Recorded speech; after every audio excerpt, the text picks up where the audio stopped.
नमस्ते, मैं Kumar Utpal, Limca book of world record holder, 30 पुस्तकों के लेखक। आज मैं शुरू करने जा रहा हूँ contribution of Gupta kings in literature, means गुप्तकालीन साहित्यिक योगदान। जो गुप्तकालीन जितने भी राजा थे उन लोगों को का साहित्यिक योगदान क्या क्या रहा है, उस पर हम आज विशद परिचर्चा करेंगे।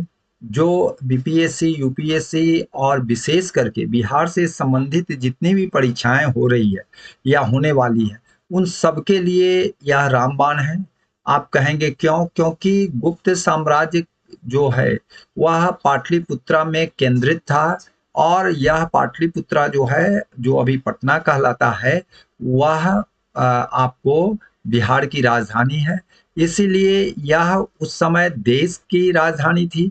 बिहार की वर्तमान में राजधानी है, देश की राजधानी है, जिसका भौगोलिक क्षेत्र बहुत दूर तक था।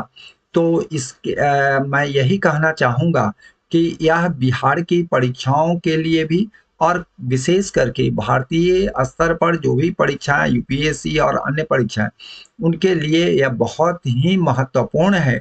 क्योंकि जितने भी, अगर हम डायनेस्टी या किंग्स के बारे में पढ़ते हैं, अगर हड़प्पा से ही उठाते हैं, वैदिक सभ्यता से लेकर के, चाहे आपको जितनी भी हैं, आपको मौर्य काल है, गुप्त काल है, चाहे कुषाण काल है, चाहे हर्षवर्धन है, या मेडाइवल पीरियड का है, और आधुनिक काल में, यह ऐसा योगदान है, साहित्यिक योगदान है, जो गुप्त राजाओं के लिए गुप्त राजाओं के द्वारा दिए गए हैं।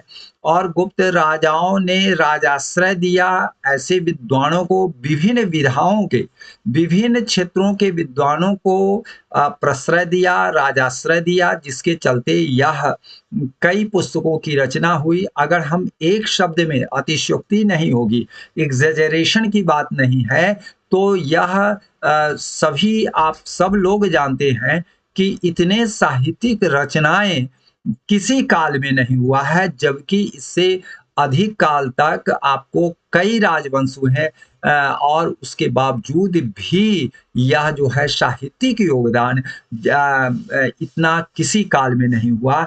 इसलिए अगर हम यह कहें कि हर साल, चाहे यूपीएससी हो, दो साहित्यिक पुस्तकों के बारे में प्रत्यक्ष और परोक्ष रूप से पूछे ही जाते हैं, और बिहार के बीपीएससी में भी 2 से 4 प्रश्न पूछे जाते हैं, वह सबके सब आपको गुप्तकालीन साहित्य से संबंधित होते हैं। इसीलिए अगर आप इसको पढ़ लिए तो समझिए कि आप सारे को पढ़ लिए। इसलिए हम यही आप लोगों से अनुनय विनय करूंगा कि इसको बहुत सावधानी से पढ़ना है। और भारत का यह स्वर्ण युग कहलाया, और स्वर्ण युग कहलाया इस केवल और केवल सांस्कृतिक योगदान में, और सांस्कृतिक योगदान में विशेष करके साहित्यिक योगदान से ही स्वर्ण काल कहलाया। क्योंकि विभिन्न विधाओं में, विभिन्न क्षेत्रों में आपको इसके कीर्तिमान स्थापित करने वाले विश्व स्तरीय विद्वान हुए, और उनकी पुस्तकें हुई। आइए मैं यहाँ पर 4 तस्वीर को दिखला रहा हूँ। जो पहला है, सुश्रुत है। मैं इनके बारे में आगे विस्तार से चर्चा करूंगा कि सुश्रुत के बारे में कुमार उत्पल नहीं बोल रहे हैं, और भारतीय इतिहासकार नहीं बोल रहे हैं, बल्कि अंग्रेज इतिहासकार कहते हैं कि सुश्रुत जो थे, प्रथम विश्व के शल्य चिकित्सक रहे हैं।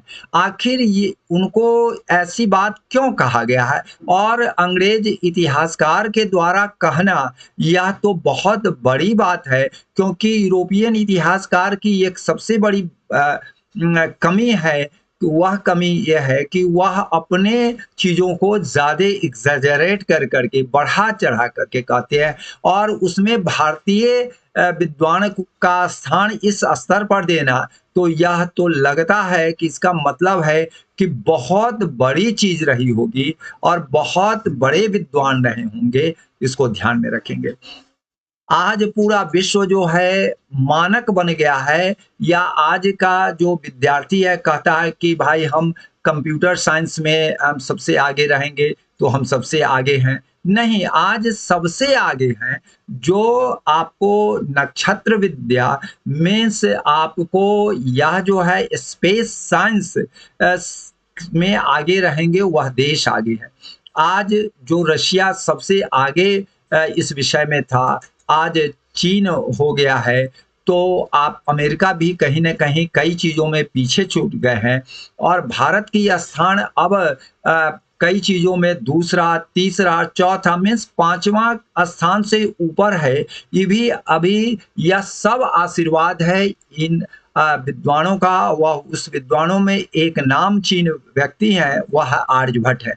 यह आर्यभट्ट जो पुष्पुर उसमें कहलाता था गुप्तकालीन काल में, यह पुष्पुर कहलाता था पटना। और यह जो है आपके खगोल जहाँ से हम वीडियो बना रहे हैं, उसी के आसपास हम बैठ के अभी वीडियो बना रहे हैं, वह आर्यभट्ट थे। और आर्यभट्ट जो हैं सो यह गणित को पूरे विश्व में सबको पढ़ाया, सिखाया। और आर्यभट्ट ने ही पूरे विश्व को नक्षत्र विज्ञान मीन्स स्पेस साइंस का प्रथम यह वैज्ञानिक और स्पेस साइंटिस्ट रहे। तो गणित में भी हम सबसे आगे रहे और प्रथम रहे, स्पेस साइंस में भी हम प्रथम रहे और सबसे आगे रहे। अब हम आते हैं, एक आप यहाँ देख रहे हैं हाथी का चित्र देख रहे हैं। यह हाथी का चित्र जो है यह जंगल में सबसे बड़ा पशु के रूप में जाना जाता है, सबसे विशालकाय पशु। वैसे लंबा में तो जिराफ है, लेकिन विशालकाय जानवर में यह आता है और यह जंगली जानवर कहलाता था। और उसको कैसे इसको पाला गया और कैसे ट्रेंड किया गया कि युद्ध में भी यह काम करने लगा। और यह ऐसा जंतु है जो उसको युद्ध काल में, ऐश्वर्य काल में और शांति काल में भी यह प्रतीक बना।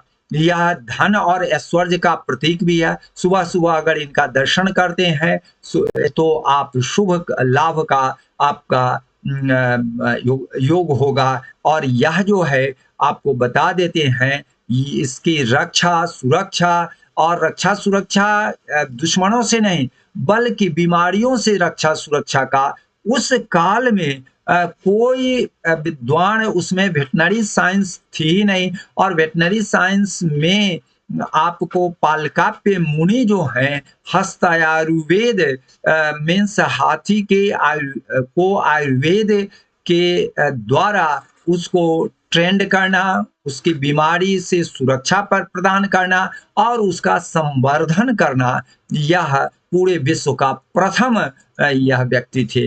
तो मैं इनके बारे में आगे और भी चर्चाएं करूंगा, बतलाऊंगा। शालिहोत्र ठीक उसी तरह से अश्व आर्य के प्रतीक माने जाते हैं। और कहा जाता है कि आर्य लोग जो आज भारत देश में फैले हैं, हम सब आर्य संतान हैं। और यह जो है वह जो लोहा और घोड़ा से उनका सबसे प्रिय वास्ता रहा है। तो शालिहोत्र इसको भी पालतू बनाया, इसको भी युद्ध और ऐश्वर्य काल में, शांति काल में इसका प्रतीक माना और उसको बीमारी और उसके संवर्धन के लिए यह आपको पूरे विश्व के प्रथम पुस्तक का निर्माण किया। इस तरह से यह 4 ही व्यक्ति नहीं है, अन्य कई व्यक्ति हैं जो आपको पूरे विश्व स्तरीय स्तर पर वह नामचीन व्यक्ति रहे हैं, लेकिन हम लोग अभी तक नहीं जान पाए हैं। आज उन्हीं सभी से रूबरू कराएंगे। आप लोग बने रहें, पूरे इसको धैर्यपूर्वक देखते रहिए। और मेरा दावा है कि इससे बीपीएससी में ही नहीं, जो अभी बहुत नज़दीक में परीक्षा होने वाली है, प्रारंभिक परीक्षा होने वाली है, इसलिए आप सब के लिए बहुत ही महत्वपूर्ण है। आइए मैं आगे बता रहा हूँ।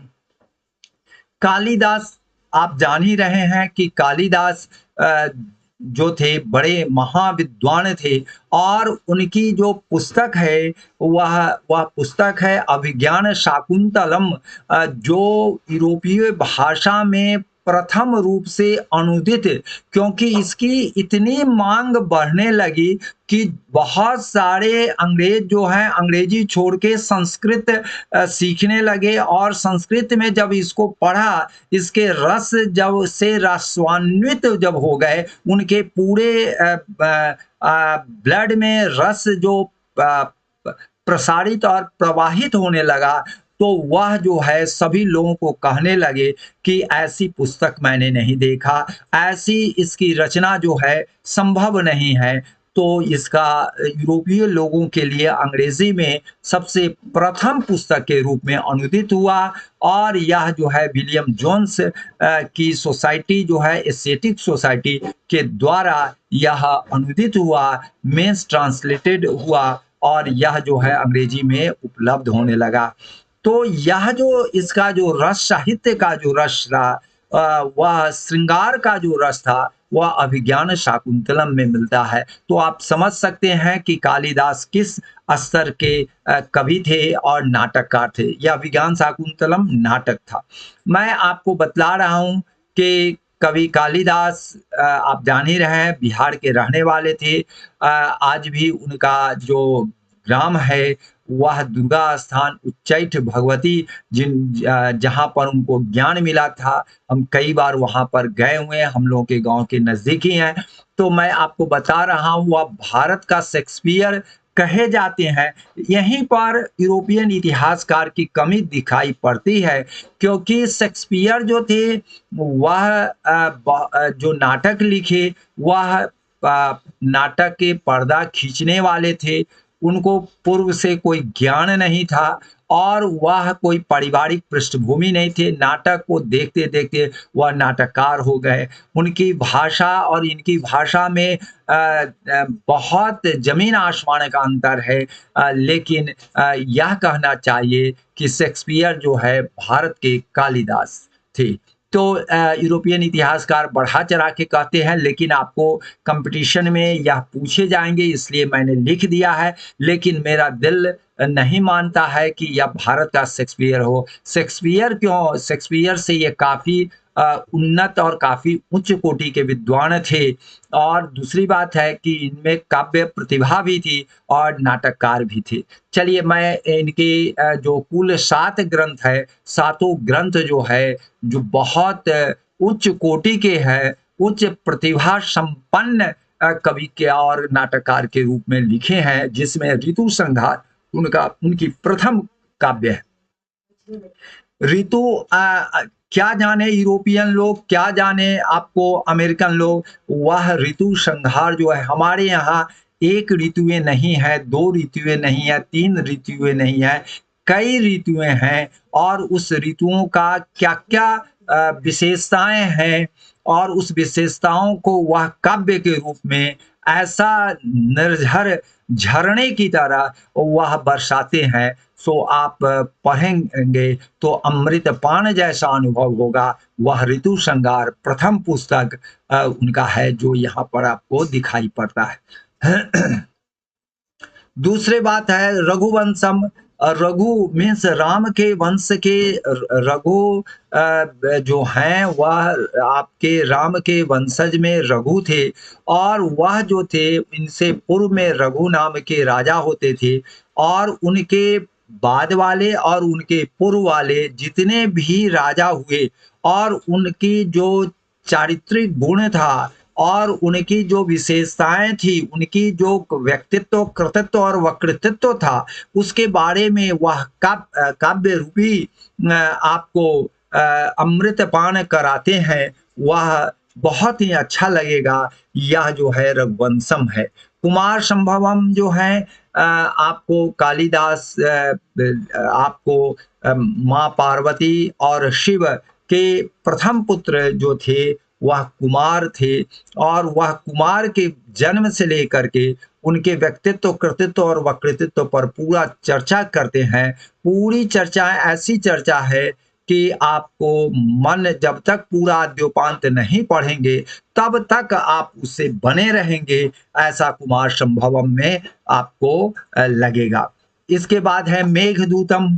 अब मेघदूतम जो है आजकल मेरे एक साहित्यिक मित्र हैं तो बहुत सीनियर, लेकिन वह लिखे हैं मोबाइल दूतम। लेकिन वह मोबाइल दूतम और मेघदूतम में बहुत अंतर है।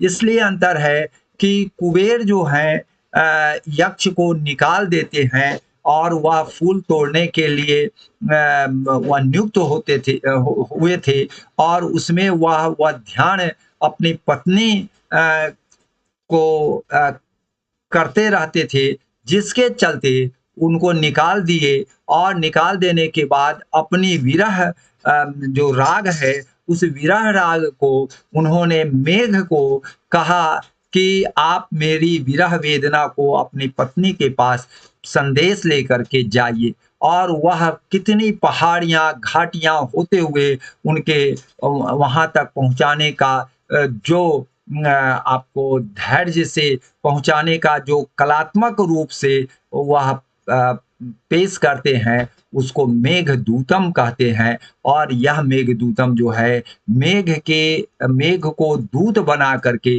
अपनी भावना, जो निर्मल भावना है, निर्मूल भावना है और निश्चेतन भावना है, उस भावना को वह अपनी पत्नी तक पहुँचाने का प्रयास करते हैं। यह जो है काल्पनिक है, लेकिन सौंदर्य से भरा हुआ है और काफ़ी अच्छा है मेघदूतम। इसके बाद यह 4 पुस्तकें जो है वह कवि के रूप में लिखते हैं और कविता संग्रह है।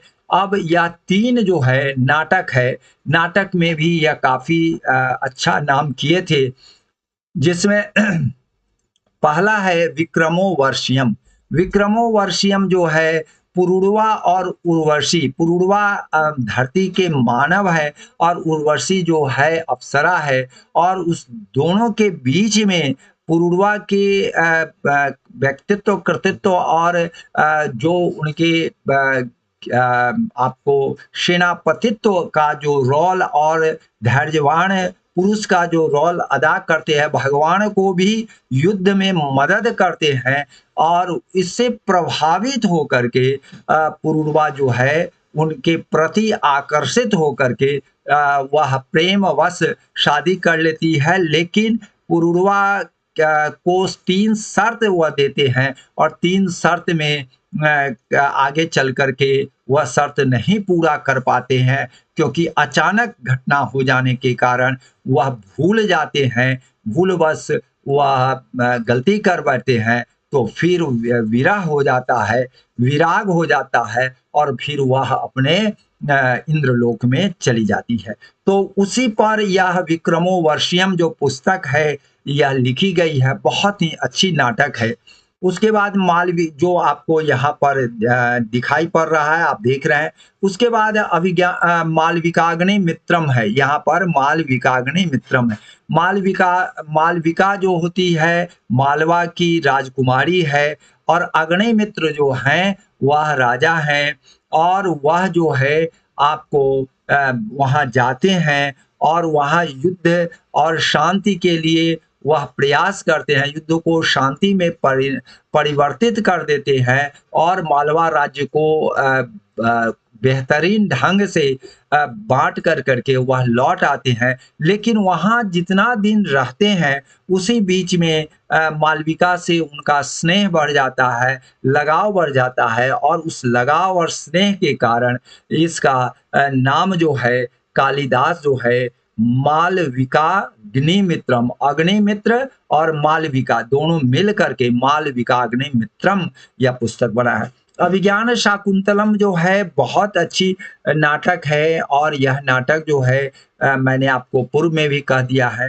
कि इसके प्रति जो है यूरोपियन लोगों का भी रुझान रोका नहीं गया, और प्रथम अनुदित पुस्तक हुई। और यह अभिज्ञान शाकुंतलम जो है, शकुंतला जो है वन में रहती है, और राजा दुष्यंत आते हैं, और वह जो है प्यास के कारण वहाँ आते हैं, और उनके ऐश्वर्य के कारण, उनके सौंदर्य के कारण वह भूल जाते हैं, और उसके बाद दुर्वासा ऋषि उसी क्षण पहुँचते हैं, और वह जो है वह तो राजा लौट जाते हैं, लेकिन उनके याद में वह खोई खोई सी रहती है, उसी पर उनको श्राप देते रहे, जिसके याद में तुम हो वो तुमको भूल जाएगा। लेकिन वह अभिज्ञान जो है एक अंगूठी देते हैं, वह अंगूठी से फिर वह अंगूठी गिर जाती है, मछली उसको निगल जाती है, मछुआरा फिर लाके देते हैं और फिर से ज्ञान हो जाता है। इसीलिए अभिज्ञान शाकुंतलम नाम रखा गया है और यह जो है बहुत ही लोकप्रिय यह पुस्तक हुई नाटक के रूप में। आइए, यह जो सातों पुस्तक है किसी न किसी परीक्षाओं में पूछे जाएंगे, इसलिए मैंने इस पर थोड़ा सा चर्चा कर दिया हूँ।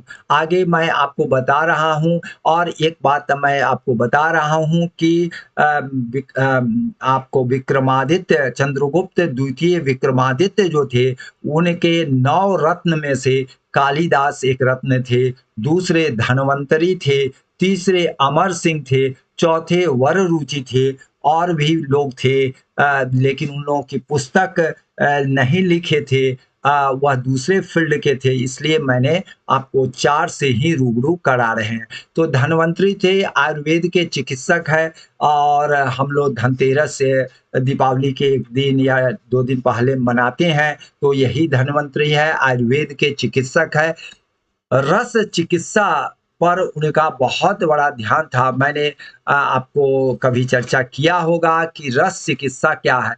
में से विभिन्न तरह की धातुओं से रस निकाल करके विभिन्न जिसको भस्म कहते हैं, और उस भस्म को विभिन्न रस में रख करके और वह विभिन्न बीमारियों में इसका इलाज किया जाता था। जैसे स्वर्ण भस्म है, जैसे चांदी भस्म है। मैंने देखा है कि रस का प्रभाव मैंने बहुत ही नज़दीक से देखा है। इसलिए रस चिकित्सा जो है मरे हुए आदमी को भी जिंदा जिलाने में यह मदद करता है। तो रस चिकित्सा जो है धन्वंतरी संहिता भी कहा जाता है और इसकी रचना उन्होंने किया था। और यह जो है आयुर्वेद के प्रथम आचार्य और प्रथम प्रवर्तक माने जाते हैं। शल्य चिकित्सा के आदि प्रवर्तक सुश्रुत और नागार्जुन इन्हीं परंपरा में पैदा हुए थे। इसके बाद मैं आपको बता रहा हूँ अमर सिंह। अमर सिंह जो है अमरकोश की रचयिता हुए और नाम लिंगानुशासन कोश इन्होंने निकाला, जिसमें जहाँ भी किसी तरह की त्रुटि नहीं हो उसको ध्यान में रख के अमरकोश निकाला। संस्कृत साहित्य में यह सबसे प्राचीन उपलब्ध कोश है। मैंने आपको कई बार बतलाया हूँ कि व्याकरण में पाणिनि का अष्टाध्यायी सबसे प्रथम पुस्तक है और पूरे विश्व का प्रथम पुस्तक वेद है आपको। और यह जो है अमरकोश है आपको, जो आपको संस्कृत साहित्य में यह कोश जो है डिक्शनरी जिसको कहते हैं प्रथम है। उसी तरह से आपको कई क्षेत्रों में पुस्तकें जो है या यह कह लीजिए हर एक क्षेत्रों में हम सर्वप्रथम थे, लेकिन बहुप्रचारित नहीं होने के कारण आजकल बहुत सारे नाम दे दिए जाते हैं। यहाँ तक कि कालिदास का जन्म जो है आपको उच्चैठ में के पास हुआ है और ज्ञान भी उच्चैठ में मिला, लेकिन आजकल देखते हैं नेट पर अनाप शनाप कहीं कहीं का चर्चा चला दिया जाता है। तो चलिए, मैं तो उसका प्रत्यक्षीकरण अनुभव है, तो इसमें तो कोई कमी कोई कहेगा तो हम मान ही नहीं सकते हैं। वररुचि जो थे, वररुचि प्राकृत प्रकाश के लेख थे। वररुचि जो हैं आपको महापद्मनंद के समय में भी आपको वररुचि हुए हैं, तो वह वररुचि जो है उनके घर के नाम है। यहाँ वररुचि जो है ओरिजिनल नाम है, तो इसको वहां पर कात्यायन का घर का नाम वररुचि है, लेकिन यहाँ पर जो है वररुचि प्राकृत प्रकाश के लेखक है। इससे कंफ्यूजन आप नहीं करेंगे। तो यहाँ प्राकृत प्रकाश की पुस्तक का हम दिखा रहे हैं और यह अमरकोश नाम लिंगानुशासनम यह जो है अमर सिंह का आपको दिखा रहे हैं। आइए, मैं आपको बता रहा हूँ उस समय सांस्कृतिक स्थिति जो थी बहुत उच्च कोटि की थी और भाषा भी बहुत प्रांजल थी और काफ़ी स्पष्ट और व्याकरण सम्मत होते थे। और मैं आपको बता दूँ कि संस्कृत भाषा ही उसकी सबसे बड़ी पहचान थी। मैं आपको बता रहा हूँ जितनी पुस्तकें लिखी गई है या जितनी पुस्तक के बारे में मैं बता रहा हूँ, या मुख्यतः संस्कृत में है, कुछ पाली में है, कुछ प्राकृत में है। लेकिन संस्कृत के होने से उसकी पहचान जो है काफ़ी शुद्धता और काफ़ी प्रांजलता अनुभव आप करेंगे। भाषा की तो बात ही नहीं है। संस्कृत भाषा तो कई भाषाओं की जननी है और इसको देव भाषा भी कही जाती है। और इसको आज भी देव भाषा को जो बढ़ोतरी करने वाले ब्राह्मण जाति के लोग हैं, जो यह मैं आपको बता रहा हूँ, जितनी पुस्तकें अभी आपको चर्चा कर रहा हूँ, क्या आज भी, जबकि सारी सुविधाएं हैं और सारी सुविधाएं क्या सरकार ने भी काफी सुविधाएं दी है, लेकिन क्या एक भी रचनाकार जो हैं इस स्तर के हुए हैं? क्या रचनाकार होने की आपको संभावना लगती है जो इस काल में लिखी गई? तो यह जो है, क्योंकि उतनी तपस्या लोग कर ही नहीं सकते हैं, या तपस्वी थे, यशस्वी थे, वर्चस्वी थे, मनस्वी थे। ये लोग मनन चिंतन करते थे और एक-एक शब्द की व्युत्पत्ति और सारी चीज़ों पर ध्यान दे करके करते थे और यह भगवान को ध्यान में रख कर लिखते थे। वह ब्राह्मण जाति के थे। लेकिन आजकल संस्कृत और ब्राह्मण के प्रति लोगों का बड़ा दुराभाव हो गया है, इसलिए उस स्तर की एक भी पुस्तक आधुनिक काल में नहीं लिखी जा रही है। जिस बिहार की धरती से ये सारी किताबें निकली थी, आज एक भी पुस्तक नहीं लिखी जा रही है जो इस उच्च कोटि का हो और जिसको राष्ट्रीय ही नहीं अंतर्राष्ट्रीय स्तर पर ख्याति प्राप्त हो, या वह उस पंक्ति का प्रथम आपको यह पुस्तक हो, ऐसा तो मुझे अभी तक नहीं दिख पा रहा है और भविष्य तो और भी गर्त में जा रहा है, कहीं कोई उम्मीद नहीं लग रही है। चलिए, मैं आपको आगे बता रहा हूँ। रचना में अपभ्रंश, धर्म परीक्षा, कर्पूर प्रकार, सुक्तवल, चिकित्सा ग्रंथ, जगत सुंदरी, योग मालाधिकार, यशोधरा कांठा, अष्टहीनी का कथा एवं बृहत कथा कोश, प्रयाग प्रशस्ति, ये भी आपको जो है हरिसेन ब्राह्मण थे और यह समुद्रगुप्त के आपको कालिदास भी ब्राह्मण थे, सभी के सभी ब्राह्मण जाति के थे। और यह प्रयाग प्रशस्ति, प्रयाग जो है आपका स्तंभ है जो अशोक के द्वारा यहाँ पर गाड़ा गया था और उस पर यह प्रशस्ति मीन्स प्रशंसा में उन्होंने लिखा है। और चंपू काव्य शैली वह काव्य शैली है जिसमें आपको काव्य रूप और कहानी रूप मीन्स आपको दोनों का संजोग हो, उसको चंपू काव्य शैली कहते हैं। यह बहुत ही उत्कृष्ट है। इसकी भाषा संस्कृत है, बड़ी प्रांजल भाषा है और इससे हरिशन की तो सारी ये मुख्य किताबें, सारी जितनी भी किताबें आपको बता रहे हैं, सारे के सारे सारी की सारी पुस्तकें जो है अनुपलब्ध है। केवल और केवल बचा है प्रयाग प्रशस्ति जो चंपू काव्य के रूप में मीन्स ऐसे के रूप में और पोइट्री के रूप में लिखा गया है, जो एक स्तंभ पर, अशोक स्तंभ पर लिखा गया है हर्षण के द्वारा। हर्षण जो थे समुद्रगुप्त के राजकवि थे और उनके मित्र भी थे। पहले के जो राजा होते थे वह विद्वानों को हर हमेशा अपने समीप रखते थे, हर हमेशा अपने समीप रखते थे, इसीलिए क्योंकि वह विचार को जानने के लिए हर परेशानियों को, हर जो नवीन प्रॉब्लम होगा उस सब का उत्तर देने के लिए विद्वान को, सुझाव देने के लिए विद्वान को साथ में रखते थे और ये लोग उत्कृष्ट काम करते थे। जैसे मैंने आपको बताया था कि महापद्मनंद के सबसे करीबी मित्र रहे हैं महान वैयाकरणी जो थे, वह अष्टाध्यायी के लेखक जो थे, प्रथम ग्रामर के लेखक, संस्कृत ग्रामर के लेखक। मिस विश्व में उस समय किसी भाषा में कोई ग्रामर की किताब नहीं थी और वह संस्कृत ग्रामर की पुस्तक लिखे, वो भी सूत्र में लिखे हैं और वह जो है आपको बता दे वह उनके मित्र थे। तो पाणिनि उनके मित्र थे महापद्मनंद के। ठीक उसी तरह से समुद्रगुप्त जो थे इतने महान राजा थे, और उस महान राजा के यह मित्र भी थे, महामंत्री भी थे, दरबारी कवि भी थे, और यह जो है उनके स्नेह पात्र भी थे।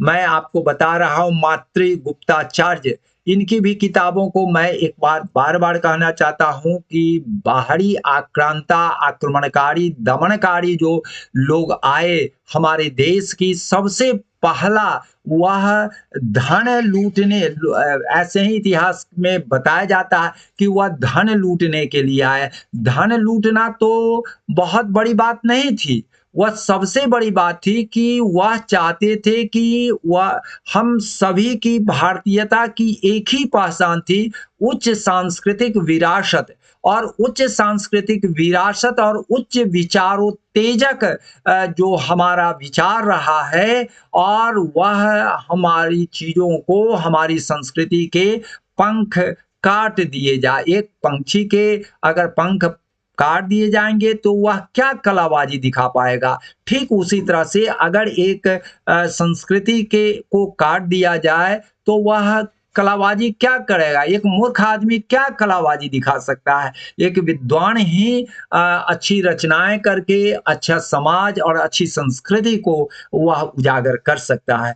तो यह जो है इनकी जितने हर्षन की पुस्तकें की चर्चा किए हैं, ये सभी विलुप्त हैं, और कहीं कहीं कोई लेखक जो है उनकी चीजों को चर्चा किया है, इसलिए मैंने यहाँ पर दे दिया। ठीक मातृगुप्ताचार्य की जितनी भी पुस्तकें थी, सभी रचनाएं जो हैं अनुपलब्ध है, क्योंकि आक्रांता ने सबसे पहला पुस्तकों को जलाने, स्तंभ लेख या शिलालेख या गुफा में जाके जो लिखे थे हमारे विद्वान, उन सबको आग लगाने, तोड़ने, फोड़ने, और जितने भी विश्वविद्यालय थे वो सबको खत्म करने का जो इनका प्रथम उद्देश्य था, उसमें यह साथी भी सफल भी हुए, जिसके चलते हम लोगों को बहुत परेशानी होती है। और यह जो है मातृगुप्ता, उसी के ठीक उसी तरह से मैं एक और पुस्तक की अभी चर्चा कर रहा हूँ, देवी चंद्रगुप्तम, जो विशाख दत्त के द्वारा लिखी गई थी, वो भी विलुप्त हो गई है। अब बाद के परवर्ती जो लेखक है वह जो है सो उसका चर्चा किए हैं, तब हम लोग जानते हैं कि देवी चंद्रगुप्तम जो है विशाख दत्त के द्वारा लिखी गई है। तो ऐसे बहुत सारे, इसलिए ब्राह्मणों ने क्या किया कि उस पुस्तक को कपड़े में लपेट करके, लाल कपड़े में लपेट के कपड़ों के ढेर में रख देते थे कि कोई भी आक्रमणकारी, दमनकारी आए पुस्तक छीन करके जला देते थे, वह जला नहीं पाए। इसलिए ब्राह्मणों के प्रयास के कारण कुछ पुस्तकें बची, जो आज हम लोग अपने पुरातन संस्कृति को जब जानते हैं तो गौरवान्वित होते हैं। और वह जो है 56 इंच का सीना क्या, उससे कई गुना सीना बढ़ जाता है। जो अदृश्य होता है वह शक्ति प्रदान करता है, वह जोश जुनून का एक आभा मंडल तैयार करता है, और वह आभा मंडल तैयार करने वाले ये रचनाकार हैं जो बचे हुए हैं, जिनकी रचनाएं अभी बची हुई है। मैं बतला रहा हूं कि यह जो है ग्रीववध जो है वह भत्रीमेंट है, वह लिखे हैं। उसके बाद विशाख दत्त के बारे में बताया है, मुद्रा राक्षस और देवी चंद्रगुप्तम। देवी चंद्रगुप्तम जो हैं सो आपको समुद्रगुप्त के दो पुत्र थे, रामगुप्त और चंद्रगुप्त द्वितीय विक्रमादित्य। और यह रामगुप्त जो है कि आपको विदेशी शक लोग जो हैं सो चारों तरफ से घेर लिए, और इनकी राजधानी को, और इनको कहा कि अपनी पत्नी जो है उसको आप दे दीजिए। तो यह ध्रुव स्वामिनी, वह उनकी पत्नी का नाम था, ध्रुव देवी था। अब यह क्या किए कि यह दे दिए, यह इतने कायर थे कि अपनी पत्नी को दे दिए। लेकिन जब वह इनकी पत्नी अपनी दासियों के साथ, सैकड़ों दासियों के साथ आगे बढ़ रही थी, तो इनके देवर जो थे वह चंद्रगुप्त द्वितीय विक्रमादित्य, वह उनको रोके और कहे कि आप सब लोग घर में प्रवेश कर जाइए, हम सब जो मित्रगण हैं वह आप सबका कपड़ा पहन लेते हैं और हम लोग जाते हैं उसके पास, शक के पास। वह इसी तरह से कर करके लेडीज ड्रेस पहन करके, साड़ी पहन करके वह चले जाते हैं। सब अपने पीछे तलवार और कटार जो है छुपाए हुए थे, और वह चंद्रगुप्त द्वितीय जो हैं आपको जा करके लड़ते हैं और लड़ करके उसको मार देते हैं शक राजा को, और उसको हाथ में ऊपर उठाए हुए कहे देखो तुम्हारा राजा मारा गया, भागो भागो। और कुछ लोग आगे बढ़ा, उसको उसके इनके मित्र लोग मार दिए और शेष भाग गए।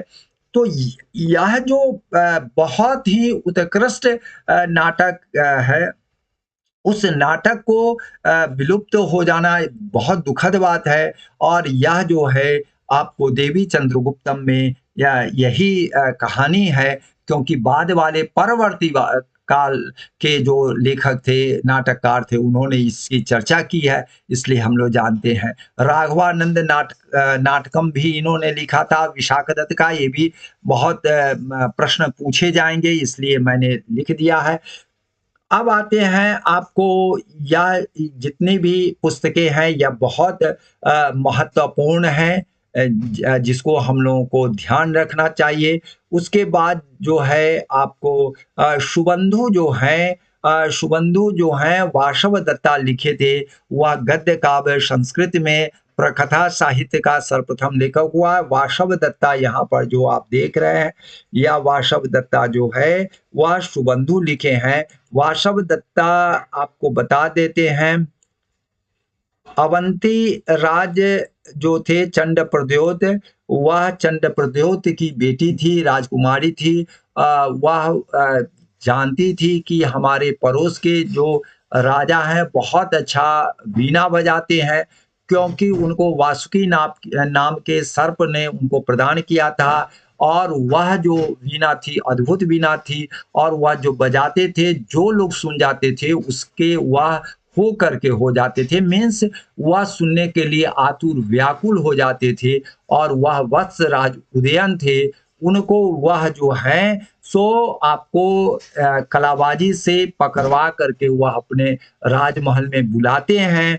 और इसी पर बहुत ही अच्छी वर्णन करते हैं शुबंधु जो गद्य लेखक है। यह काव्य संस्कृत में प्रकथा साहित्य का सर्वप्रथम लेखक कहे जाते हैं, यह लिखे हैं। इसलिए इसको मैं आपको यह कहूँगा, इसको ध्यान में रखिएगा। उसके बाद काव्य अलंकार है भामह। और काव्य का जो अलंकार होता है, अलंकार मीन्स जिस तरह से आप देखते हैं महिलाएं विभिन्न तरह के आभूषण जो पहनती है, उससे एक अलंकारिक प्रभाव होता है। ठीक कवि काव्य में अलंकार के बिना काव्य आपको बेकार लगेगा, इसलिए अलंकार काव्य का सबसे बड़ी चीज है। और यह काव्य अलंकार की सारी विधाओं पर इन्होंने चर्चा किए हैं, इसलिए यह जो है भामा है और भामाचार्य है। कामसूत्र वात्सायन के हैं। काव्य दर्शन जो है दंडिन का है। रावण वध वत्स भट्टी का है। विशुद्ध मग जो है बुद्ध घोष का है। और न्यायावतार जो है सिद्धसेन का है। नीति शास्त्र का मंदक का है। और पंचतंत्र विष्णु शर्मा का है। यहाँ पर आप देख रहे हैं, यहाँ पर आपको दिखाई पड़ रही होगी पंचतंत्र जो है विष्णु शर्मा के। यह पूरे विश्व में उस समय न मोबाइल था, न रेडियो, न टेलीविजन, न कोई पत्र पत्रिकाएं थी। पंचतंत्र ही एक ऐसी पुस्तक थी जिसमें हमारे आसपास के जंतु जानवर पेड़ पौधे से संबंध स्थापित करके बड़ी ही रोचक ढंग से और ज्ञानवर्धन करने वाला यह पुस्तक था। और यह जो है विष्णु शर्मा द्वारा लिखित है। और यह जो है पूरे आपको विश्व में यह फैला, विभिन्न भाषाओं में इसका ट्रांसलेशन हुआ। और यह जो है बहुत प्रसिद्ध पुस्तक के रूप में यह जाना गया। आइए मैं आगे आपको बढ़ता हूँ। शूद्रक द्वारा पुस्तक रचना हुई थी। शूद्रक के द्वारा 3 पुस्तक की रचना हुई है। मृच्छकटिकम है, वीणा वासव दत्ता है, और पद्म प्रभृतक है। तो मृच्छकटिकम है जिसमें मृक्ष कटिकम, मृक्ष का मतलब होता है मिट्टी, कटिकम का मतलब है खिलौना, मीन्स मिट्टी का खिलौना। और यह संस्कृत नाट्य है, 10 अंकों में विभाजित है। रूपक प्रकरण है। नायक चारुदत्त होते हैं। चारुदत्त एक गरीब चारुदत्त एक राजा होता है और राजा से वह दानशीलता के कारण और लोगों की भलाई के कारण लोगों को अपना कपड़ा तक वह दान कर देने वाला राजा वह गरीब हो जाता है और वह चौराहे पर बिकने के लिए तैयार हो जाता है। ऐसी स्थिति आती है तो एक जो है आपको गणिका जो है उसको उसके प्रति आकर्षित है और वह बहुत मोहित है और चाहती है कि इसको बचाएं और इसको धन से हम लबालब भर दे। लेकिन वह आदमी बहुत ही आत्मस्वाभिमानी होता है। वह ठुकरा देता है और वह बसंत सेना गणिका को वह जो है गणिका की जितनी भी सेनाएं हैं, सेनाएं मीन्स जितने भी उनकी दासियां हैं वह सब बसंत सेना कहलाती है। वह सबको ठुकरा देते हैं और वह जो है यह पुस्तक है बहुत अच्छी है। वान भट्ट जो है बिहार के ही थे, प्रतिकूट आरा के रहने वाले थे। वो उन्होंने कादम्बरी में भी कादम्बरी को मैंने आपको कहा था कि यह विश्व की प्रथम उपन्यास है और यह वान भट्ट लिखे थे और राजा शूद्रक को अपना पात्र भी बनाया है। वीणा वासव दत्ता की कहानी वही है जो यहाँ पर हमने वासव दत्ता सुबंधु की बात कहे थे। पद्म प्रवर्तक जो है शूद्रक की यह एक रचना है। तो यह 3 रचनाएं आप ध्यान में रखेंगे। भर्तहरि जो आपको भर्तहरि जो हैं जिनके गुरु गोरखनाथ सिंह थे, गोरखनाथ थे। गुरु गोरखनाथ जो है गोरखपुर में उनकी बहुत विशाल मंदिर है और उन्होंने आपको 3 पुस्तकों की रचना की है। पहली रचना जो है नीति शतक है, दूसरा है श्रृंगार शतक है और तीसरी जो है वैराग शतक है। तो 3 पुस्तक जो है वह बहुत ही उच्च कोटि की है और इनको भर्तहरि भी कहा जाता है, लेकिन सही में भर्तृहरि है। इसको ध्यान में रखेंगे। नीति शतक, श्रृंगार शतक, वैराग शतक, यह तीनों पुस्तक है।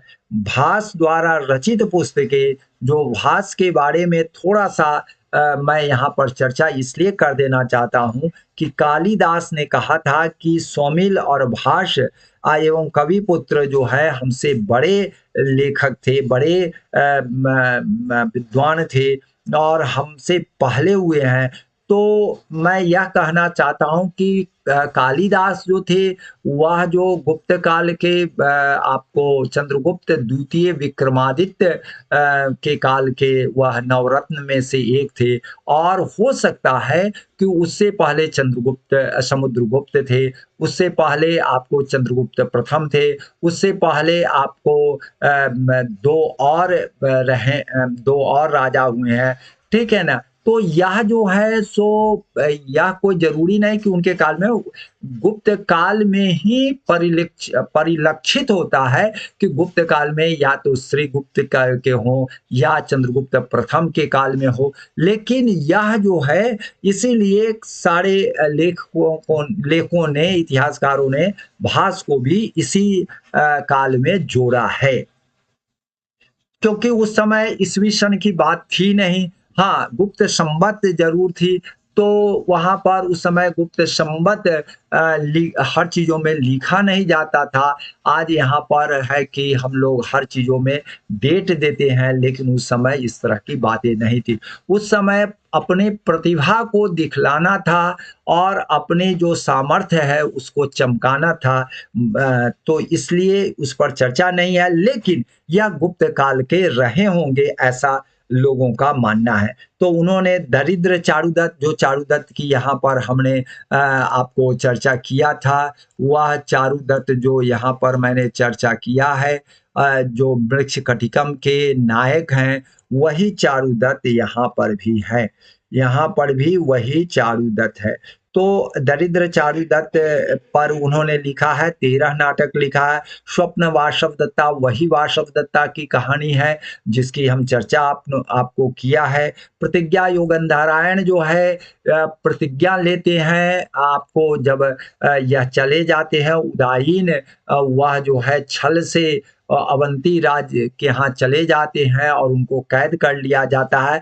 कैद कर लिया नहीं जाता है बल्कि सिखाने के लिए, क्योंकि उनकी बेटी का दुराग्रह था कि पिताजी मुझे आप उनसे सिखवा दीजिए, लेकिन वह नहीं जानती थी कि यह राजा साधारण चीज नहीं होता है। वह अवंती राज चंद्रप्रद्योत उस समझाने की भरपूर कोशिश करते हैं कि जिस तरह से हम राजा हैं, हमारे पड़ोस में जो है वो भी वत्स राज हैं और वो भी राजा हैं। राजा को अपने पास बुला करके और टीचर नियुक्त करना यह साधारण सी बात नहीं है और मेरे बस की बात नहीं है।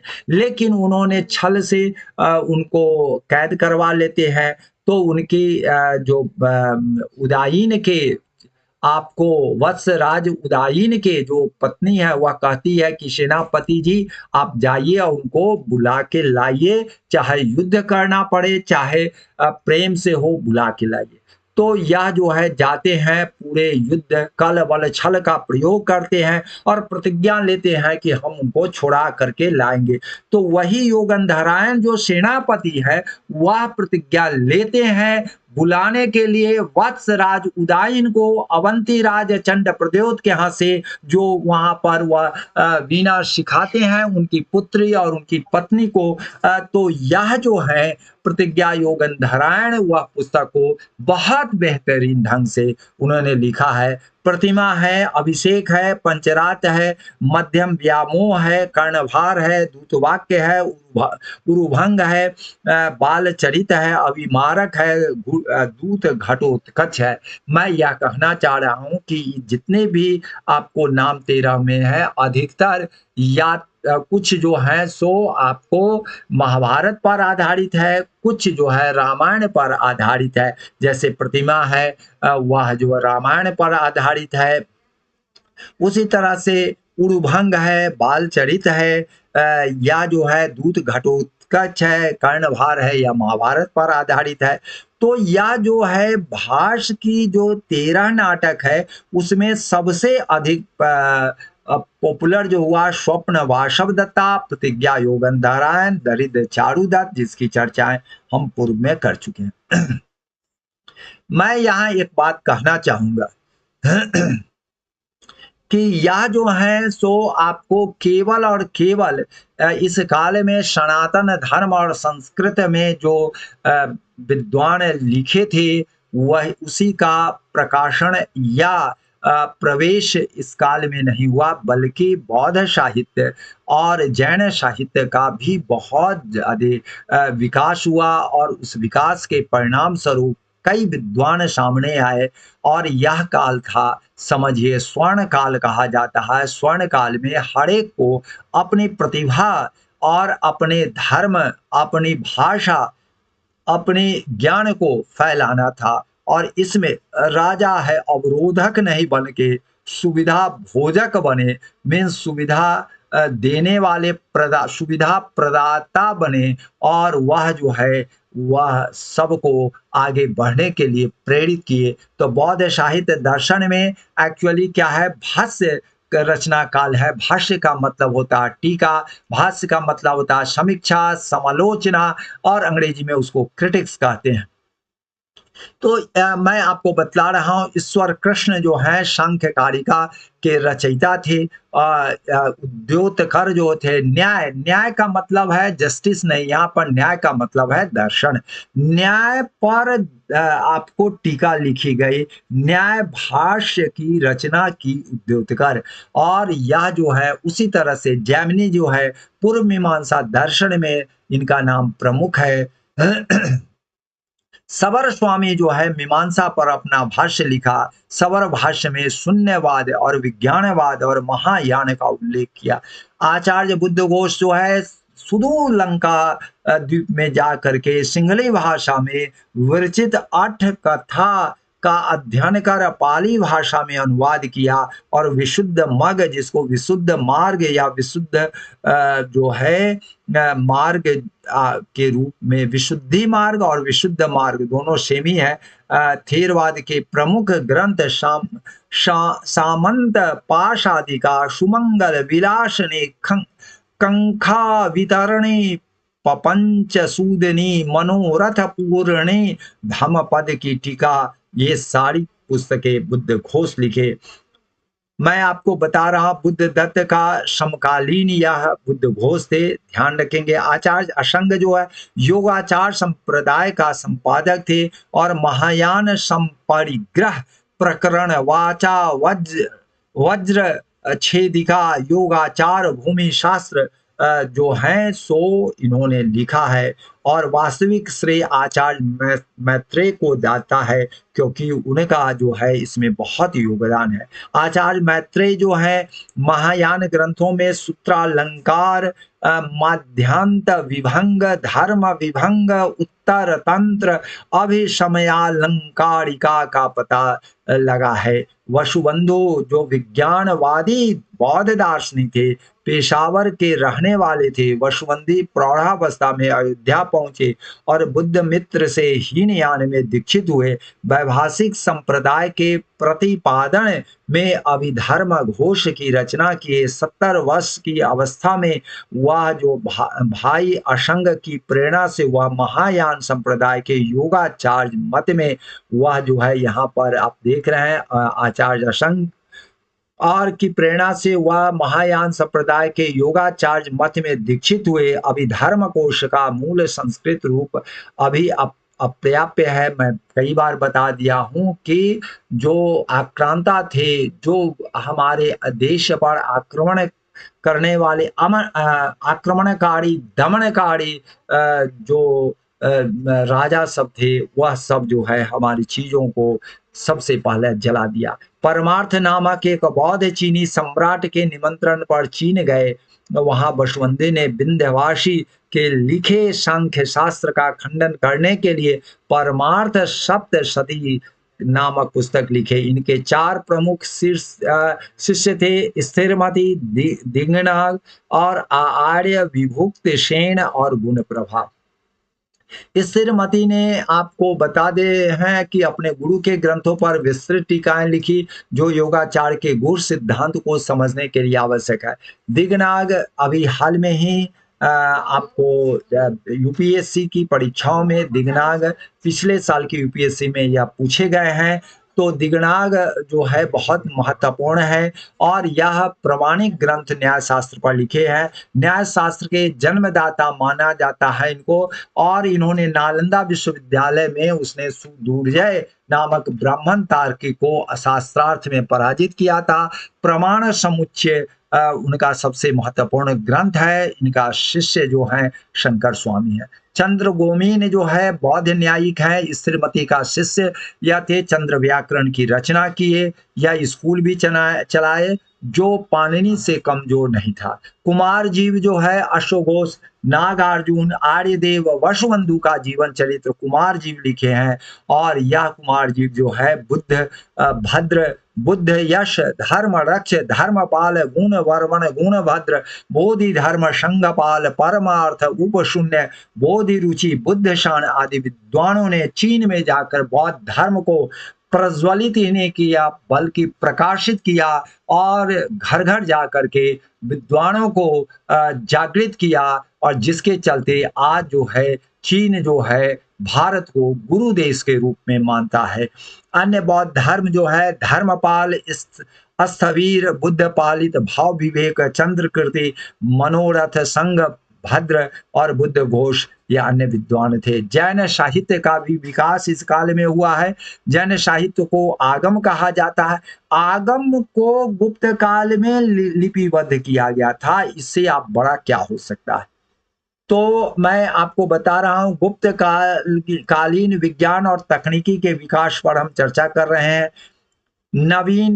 नवनीत कम जो चिकित्सा पुस्तक थी यह इस काल में आई। फलित ज्योतिष पर कल्याण वर्मा ने सारावली लिखी जो यहाँ पर आप देख रहे हैं। बौद्ध विद्वान नागार्जुन ने रस चिकित्सा, जिसकी चर्चा हम पूर्व में कर चुके हैं, का आविष्कार किया। पारद पारा का आविष्कार किया और नागार्जुन ने ही भस्म बनाने और उसकी आविष्कार का जननी कहलाते हैं। सोना चांदी खनिज पदार्थों के रासायनिक प्रयोग से रोगों को दूर करने की जो प्रणाली प्रकाशित की और यह सभी लोगों को परिमार्जित करने को और बीमारी से मुक्त करने का जो बीड़ा उठाया, यह आज भी काफी सफल रहा है। अब हम आते हैं विज्ञान की और तकनीक के क्षेत्रों में। मैंने पूर्व में ही बताया था कि यह आर्यभट्ट है और यह आर्यभट्ट साधारण नहीं है। जब गुप्त काल का ढलान था, जब गुप्त काल का ढलान था, उस समय यह व्यक्ति 23 वर्ष की अवस्था में आर्यभट्टियम पुस्तक की रचना किए और बुद्धगुप्त उस समय के राजा थे। इस आर्यभट्टियम पुस्तक को देखकर वह इतने प्रभावित हो गए कि उन्होंने नालंदा महाविहार का प्रमुख बना दिया। वही आर्यभट्ट जो अभी जहां से हम बना रहे हैं वीडियो, वह मेरे पड़ोस में खगोल है और वह खगोल जो है वह उन्हीं का जन्म स्थली है। आर्य सिद्धांत इन्होंने दूसरी पुस्तक इन्होंने लिखा और विश्व को पहला यह जो है दशमलव प्रणाली से जन जागृत किया और मैथमेटिक्स के प्रति, गणित के प्रति लोगों को जागृत किया। जीरो का सही मान इन्होंने दिया। अब पृथ्वी अपने कक्षा पर घूमते हुए सूर्य का चक्कर लगाती है। जो गैलीलियो गैलीली नहीं कर पाए वह यह कर पाए थे और वह भी गैलीलियो गैलीली तो आधुनिक काल में है, हम या गुप्त काल में ही सब चीज प्रमाणित कर चुके थे और दिखला चुके थे विश्व को। पाई की वैल्यू जो 22/7 है, जिसका मान जो है 3.1416 है, वह आज भी वही है जो इन्होंने निकाला था।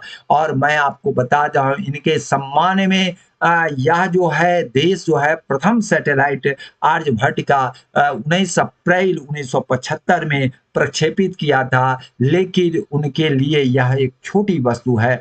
भारत के लोग इनको बहुत छोटे स्तर पर मान करके केवल सैटेलाइट का एक दे देने से नहीं होता है, और वह आपको इनके बारे में पूरे जन जागृत होना चाहिए, पाठ्यक्रमों में शामिल होना चाहिए और इन पर विशेष मूर्ति और विशेष योजना होनी चाहिए। जो स्पेस साइंस में बच्चे पढ़ना चाहते हैं, आगे बढ़ना चाहते हैं, उन लोगों को छात्रवृत्ति, भारत रत्न जैसा अवार्ड दिया जाना चाहिए, आर्यभट्ट सम्मान।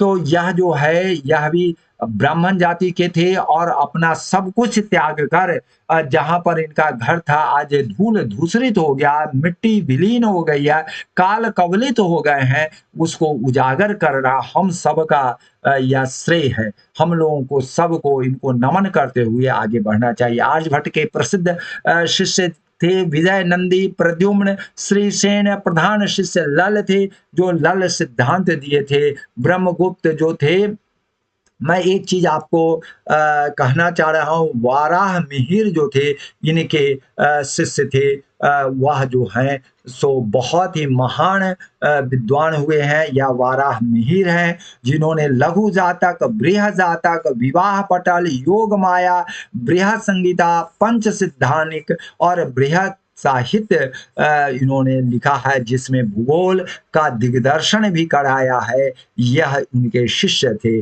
और ब्रह्मगुप्त भी जो है ब्रह्मस्फुट नाम के यह जो है प्रतिपाद्य खंड खाद्य को की रचना किया है। जीरो को जनक और जोड़ने घटाने गुणा भाग जनरल लीनियर इक्वेशन का हल किया। या जो है चंद्रमा तथा पृथ्वी की छाया का फल कहा। या जो है पेल्स इक्वेशन है, 17वीं शताब्दी में पेल्स इक्वेशन के नाम से प्रसिद्ध इक्वेशन ब्रह्मगुप्त के यह ग्रंथ का फॉर्मूला है, लेकिन इस पर हम लोग विरोध नहीं प्रदर्शित कर पाए, जिसके कारण अभी पेल्स इक्वेशन है, लेकिन यह ब्रह्मगुप्त इक्वेशन होना चाहिए। कल्याण वर्मन फलित ज्योतिष पर सारावली नामक ग्रंथ की रचना किए थे। भास्कराचार्य प्रथम थे जिन्होंने संख्या 9 के बाद दहाई, सैकड़ा आदि को अलग से चिन्ह बनाए गए और यह जो है छोटे-छोटे गोले को नंबर सिस्टम से जोड़ा और संख्याओं के नया स्वरूप दिया। यह जो है जोड़, घटाव, गुणा, भाग से काफी लोगों को रूबरू कराया।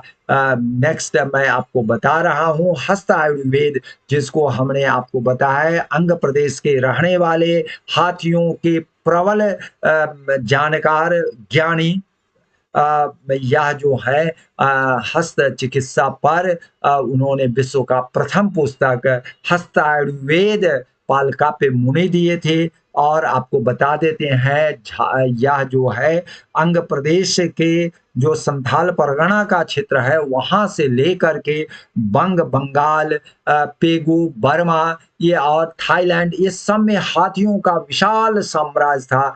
और आपको बता देते हैं कि दक्षिण भारत के कई राजा जो है यहाँ से पेगु से ले जाते थे, आपको हाथी खरीद के ले जाते थे।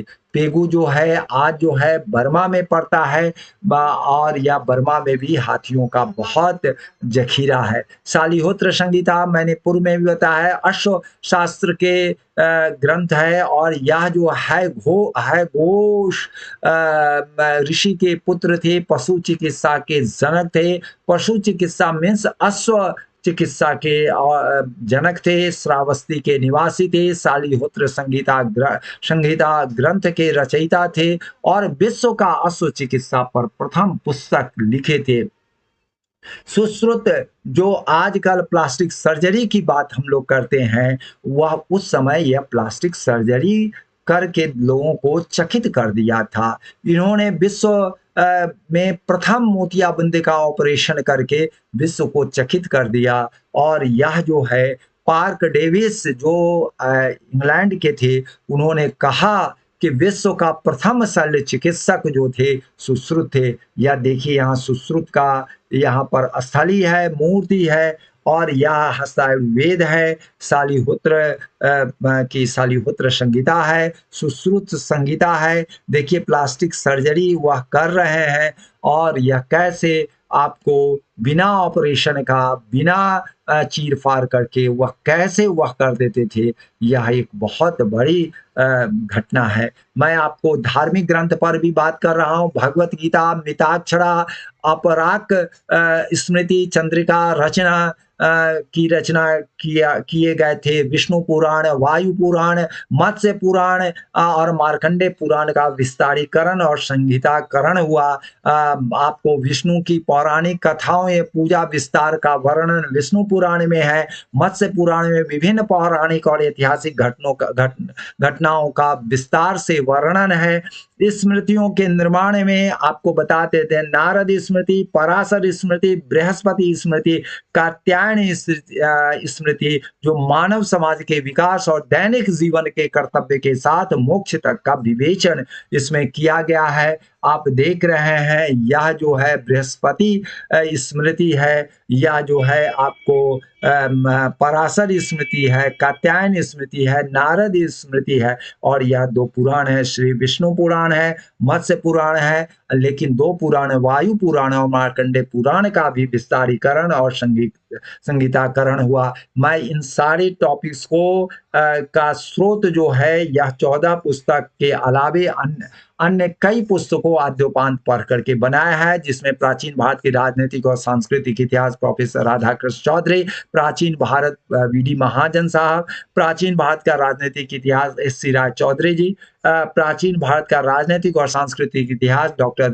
रति भानु सिंह, भारतवर्ष का इतिहास professor Ramdev, Acharya Satyaketu Vidyalankar, political history of India Hemchand Ray Chaudhuri, the Gupta empire Radha Kumud Mukherjee, the early history of north India Sudhakar Chattopadhyay, Gupta साम्राज्य का इतिहास वासुदेव उपाध्याय, प्राचीन भारत और संस्कृति Krishna Chandra Srivastava, Prachin Bharat Pappu Singh Prajapati, history of India Elliot और डॉसन, गूगल और इंडिया या टुडे के इमेज, ये सारे के सारे बहुत ही कीमती है, बहुत ही बहुमूल्य है और इसकी जितनी भी बार आप पढ़ेंगे और आपको नवीन चीज़ों का आपको ज्ञान होगा, संवर्धन होगा। इसीलिए यह जो है मैंने आपको एक लिस्ट दे दिया है और यह लिस्ट जो है आप सबके जीवन में अब बहुत ही अच्छा करेगा। चलिए, जय हिंद, जय भारत।